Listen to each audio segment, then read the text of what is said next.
Hi, my name is Tim Wander, and today we are taking the most amazing flight over the Needles Rocks.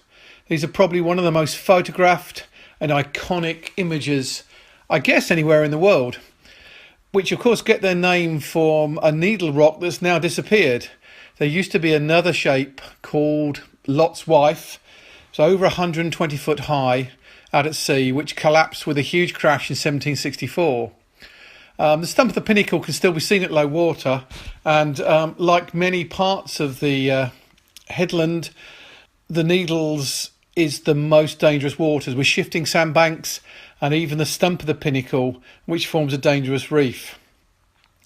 We're at the western end of the Isle of Wight, a very old part of the island, with habitation here recorded back to 5,000 years. But I guess man has made his mark on this part of the world, and that's what we're going to fly over later. And as we head inland, the first thing we see is the Needles Old Battery. Today it is probably the finest example of a Victorian fort on the Isle of Wight, or possibly anywhere on the south coast of England, as an example of one of Palmerston's forts, originally called Palmerston's Pups but later his Follies. This is now in the care of the National Trust and is open to the public. It's probably one of the only sites where you can see original weaponry in place. That and Fort Nelson, which also is an amazing museum. The Needles Old Battery, cut into the headland, was built between 1861 and 1863, and of course its main purpose was to guard the western approaches to the Solent, protecting Southampton and Portsmouth beyond. Originally a classic gun platform, it had 6 7-inch Armstrong rifle breech-loading guns, later replaced with a whole series of different muzzle-loaded guns all the way through the late 1890s. By 1956, the coast artillery role of the Needles had come to an end. But in the same year, the headland was taken over by Saunders Row and was used as a rocket engine testing site to develop, among others, the Black Knight rocket system, which intensively was to put satellites into orbit, but also may have been part of our own independent ICBM research development. This meant that the whole of the Needles Headland remained top secret, and indeed it wasn't until 1971, when Britain abandoned its rocket research, that really the general public could come to Allen Bay or the headland and walk across it without any problems. And in 1975 the National Trust bought the headland as part of its Project Neptune campaign.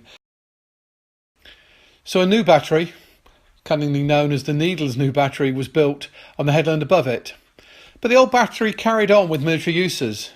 In 1908 a fire command post was built, and in 1913 Britain's very first anti-aircraft gun was tested, a 1-pounder gun that rapidly became known as the pom-pom after the noise it made.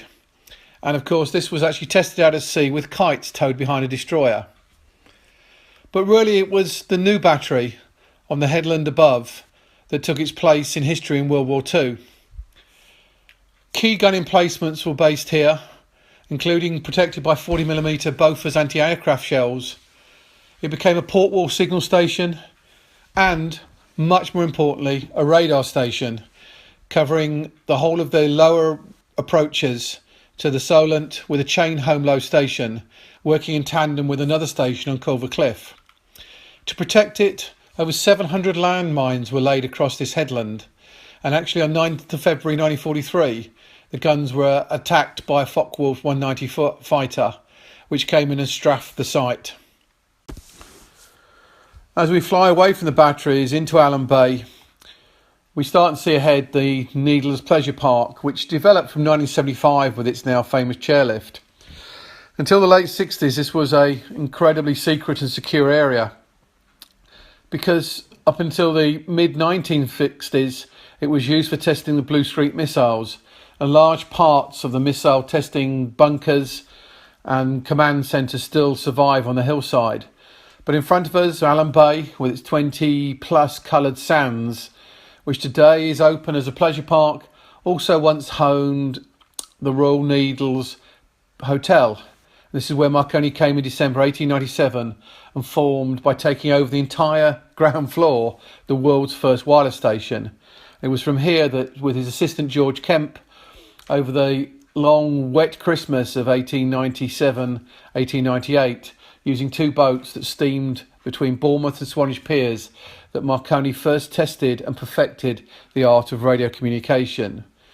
You are standing in history, you're flying over history. This was where the modern radio age began. As we come to the end of this incredible journey, we once again fly over Hatherwood Battery at the east of Allen Bay, another one of the Palmerston forts built on the island to protect it from this perceived French invasion that never came, but again controlled the western approaches to the Solent and the ports beyond. This battery was started to be built in 1865, was completed by 1869. 6 large gun emplacements, but today 2 of them have gone over the cliffs and the rest of it has been left to fall into a gentle decay. But it is still the place that offers the best views over the Isle of Wight and the Needles and a fantastic setting sun. Hope you've enjoyed it, and please come back and see us again for some future historical flights over the Isle of Wight.